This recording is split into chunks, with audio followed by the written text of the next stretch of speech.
Почетокот е ветувачки. Сите се свесни за тоа што го предизвикуваат со својата импулсивност, па и покрај победничките крикови и гестикулации. Генерално се воздржуваат од дополнителен и неконтролиран изблик на емоции. Фатмир Битичи, и сакам еден аплауз за него. Дојди Фатмир со мене. Бутел даде 2 министри кои што на врвно ниво го представуваат СДСМ. Еве и Славјанка е тука со нас. За Славјанка не смеам ни да спомнам, веднаш видеа ќе ми прават. Сепак, понекогаш и нешто заслужува од него да се направи видеото и едно е во целост да се ставиш во функција на стилото, сосема друго. Само да извикуваш пароли и да подпевнуваш милозвучни тонови. Наменети само за одбрана публика. Еу, љубов моја, еу, љубов моја, еу, љубов моја, еу.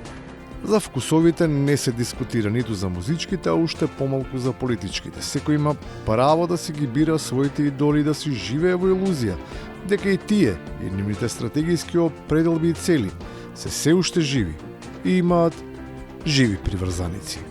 На конвенцијата кажа дека учел од најдобриот политичар, предпоставам. Да. Кој е најдобриот политичар? За мене најдобар на сите времења е Јосип Брос. Јосип Брос Тито. Да.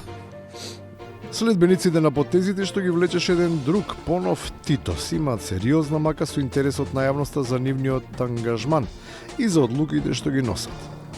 Или тој е толку мал, или се тие толку јасни, што никому не му недостигаат дополнителни објаснувања.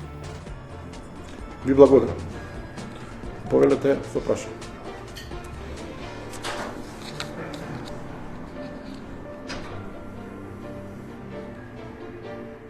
За разлика од ваквата незаинтересираност, бранување општо, а особено внатропартиски, веројатно предизвикува дискурсот во однос на причините за политичката трансформација во 2016 година, на која во голема мера и кумува и тие кои застанаа за предлогот и кандидатурата.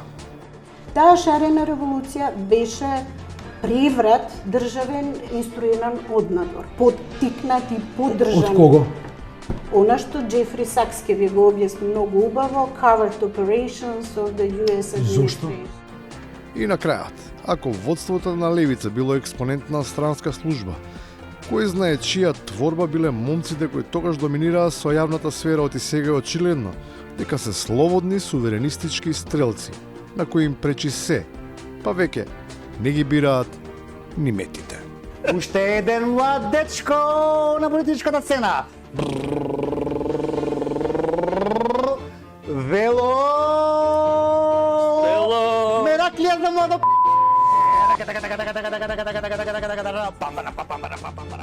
Без оглед на симпатиите или одбивноста кон македонскиот Бранимир Несторовиќ. Едно е да се биде циничен и саркастичен, а сосема друго некултурен и гаден.